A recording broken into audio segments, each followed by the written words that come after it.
वस्त्र के बाशिंदों को मिली बड़ी राहत। भिलवाड़ा यूआईटी की विवादित लॉटरी प्रक्रिया पर राजस्थान उच्च न्यायालय की रोक।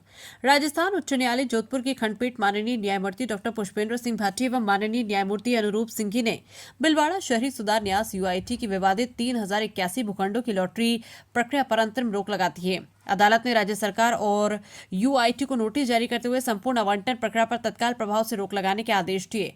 ये जनहित याचिका एडवोकेट हेमेंद्र शर्मा, समाजसेवी राघव कोठारी और पवन त्रिपाठी की ओर से एडवोकेट नमन मोहनेत के माध्यम से दायर की गई थी। याचिकाकर्ता ने अदालत को बताया कि यूआईटी ने आवेदन फॉर्म ऑफलाइन स्वीकार किए, किंतु बिना पूर्व सूचना के लॉटरी ऑनलाइन सॉफ्टवेयर के माध्यम से निकाली गई। ये प्रक्रिया न तो पारदर्शी रही, न ही निर्धारित नियमों के अनुरूप। नियमों के अनुसार जारी की जाने वाली 10% वेटिंग लिस्ट भी सार्वजनिक नहीं की गई। ये भी आरोप लगाया गया कि तत्कालीन प्रभारी अधिकारी ने अपने परिजनों को लाभ पहुंचाया, जिससे हितों के टकराव की स्थिति बनी। कई प्रभावशाली परिवारों को एक से अधिक भूखंड आवंटित किए गए, जो निष्पक्षता के सिद्धांतों का उल्लंघन है। याचिका में कहा गया कि लॉटरी में उपयोग किया गया सॉफ्टवेयर न तो किसी प्रमाणित एजेंसी से अनुमोदित था और न ही उसका कोई सुरक्षा ऑडिट किया गया। सॉफ्टवेयर डेवलपर, सर्वर लोकेशन और तकनीकी विवरण तक सार्वजनिक नहीं किए गए, जिससे डेटा में छेड़छाड़ और मैनुअल हस्तक्षेप की आशंका बनी हुई रही। सफल आवेदकों के आयकर रिटर्न, टीडीएस फॉर्म 16 और बैंक दस्तावेजों में गंभीर विसंगतियां पाई गई। कई आवेदकों ने पात्रता प्राप्त करने के लिए गलत आय विवरण प्रस्तुत किया। आरक्षण श्रेणियों में भी ऐसे नाम पाए गए जो संबंधित वर्ग से नहीं थे। एडवोकेट नमन मोहनोत ने तर्क दिया है कि पूरी प्रक्रिया Rajasthan urban improvement trust disposal of urban land rules 1974 के नियम 10 और 26 का उल्लंघन करती है। मामला CW बाय 21/943/2025 के रूप में पंजीकृत किया गया। प्रारंभिक सुनवाई के बाद उच्च न्यायालय ने राज्य सरकार व यूआईटी को नोटिस जारी कर आवंटन प्रक्रिया, कब्जा पत्र एवं लीज डीड जारी करने पर रोक लगा दी। अदालत ने स्पष्ट किया कि जांच लंबित रहने तक कोई नया आवंटन नहीं किया जाएगा। इस आदेश से भिलवाड़ा के सैकड़ों आवेदकों को राहत मिली, जो लंबे समय से लॉटरी प्रक्रिया की निष्पक्षता पर सवाल उठा रहे थे। स्थानीय नागरिकों ने इस मामले में सक्रिय भूमिका निभाने वाले एडवोकेट हेमेंद्र शर्मा, राघव कोठारी और पवन त्रिपाठी के प्रति आभार व्यक्त किया। जनता ने विश्वास जताया कि वे न्याय की इस लड़ाई में उनके साथ कंधे से कंधा मिलाकर खड़े रहेंगे। भिलवाड़ा से संवाददाता विजय भारद्वाज की रिपोर्ट।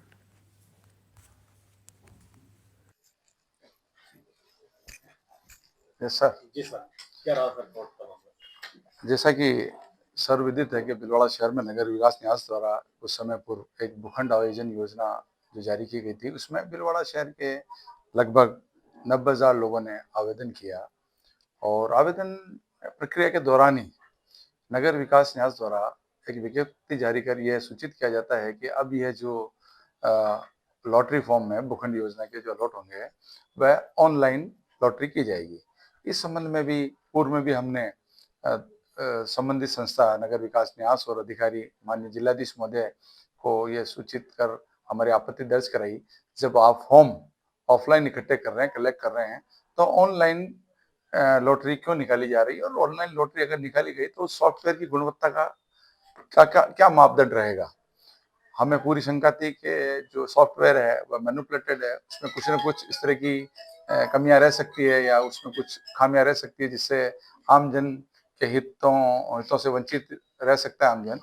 और हुआ भी यही, जब लॉटरी का समय आया नगर परिषद हॉल में, जब लॉटरी जारी हो रही थी, लॉटरी की जा रही थी, उसी दरमियान ऑनलाइन लॉटरी के दौरान भी स्पष्ट था, जहाँ मीडिया हाउस के भी कई लोग और मंचासीन माननीय सरकार के मंत्री महोदय और जनप्रतिनिधि लोग भी थे, उन्हीं के सामने, आमजन के सामने जब लॉटरी प्रक्रिया की जा रही थी, तब वहां पर स्पष्ट था कि जिस व्यक्ति ने, एक आवेदक ने, एक एग्जाम्पल के तौर पर बता रहा हूँ कि जहाँ आवेदक किस फॉर्म कहाँ अप्लाई करता है, उसका प्लॉट किसी दूसरे है जहाँ उसने अप्लाई नहीं किया, उस क्षेत्र में जाके उसका प्लॉट खिल जाता है और सामान्य वाले का दूसरे सेक्शन में खुल रहा है और SC/ST वाले का कहीं और खुल रहा है। तो इस तरह की जो त्रुटियां थी जब सामने आती है तो सबको, आमजन को शंका जाहिर होती है कि यार ये तो इसमें इस मसले में पूर्णतः इनकी लापरवाही और मिलीभगती और मैनिपुलेशन स्पष्ट दिख रहा है।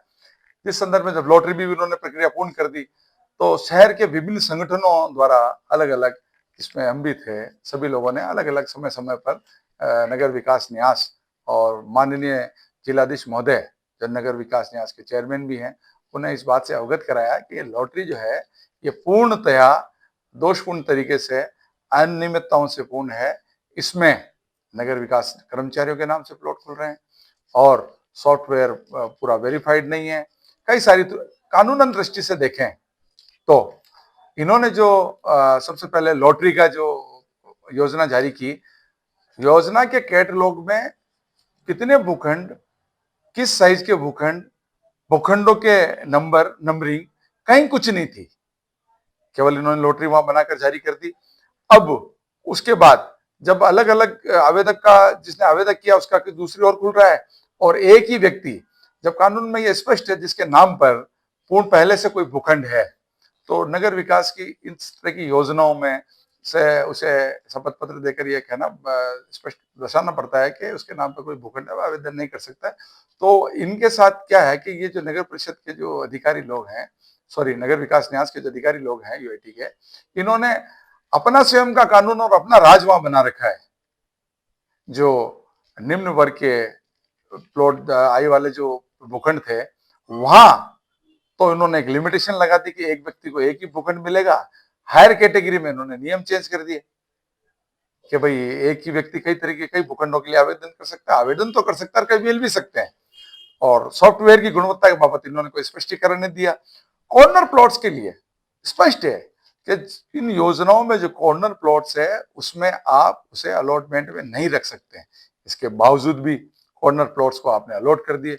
सबसे बड़ी खामी हमारे सामने यह भी आई जब हमने ये सारी लॉटरी प्रक्रिया जब पूर्ण हुई नगर परिषद हॉल के बाद, ये हमारे साथी सामाजिक कार्यकर्ता राघव जी कोठारी और भाई पवन जी और शशांक जी और सभी साथी मिलकर जब इस कलेक्शन ऑफ एविडेंस में साक्ष्य जुटाने में लगे, हमें लगा कि इसमें धांधली हो रही है, तो दौड़ भाग की और दस्तावेजात जब हमने कलेक्ट किए तो पता चला कि एक नहीं, कमियों का त्रुटियों का भंडार है।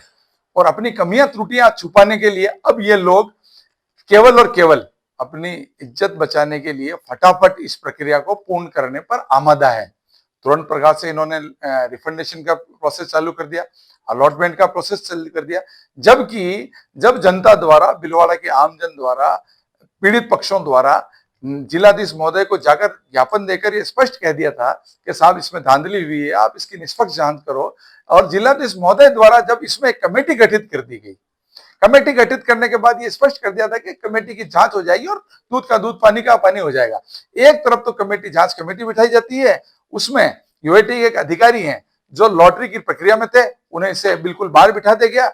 बाद में एक सामाजिक कार्यकर्ता राजनीतिक पार्टी के हमारे साथी मनोज पालीवाल जब वहां यूआईटी जाते हैं तो वह पता चलता है कि जिस अधिकारी को लॉटरी प्रक्रिया से वंचित कर रखा था वहीं वहां जाकर लॉटरी के आगे के प्रोसेस को कार्रवाई कर रहे थे। इससे स्पष्ट हो गया कि ये लोग मनमाने तरीके से कानून को इन्होंने ताक में रख रखा है, आमजन की भावनाओं को इन्होंने ताक में रख रखा है। जहां आमजन अपने जीवन में एक उद्देश्य रोटी कपड़ा और मकान का रहता है, रोटी जैसे तैसे करके अपनी रोटी की व्यवस्था करता है, कपड़े की व्यवस्था करता है, और उसका जीवन तो बड़ी उम्मीदों के साथ लोगों ने इसमें आवेदन लगाए थे।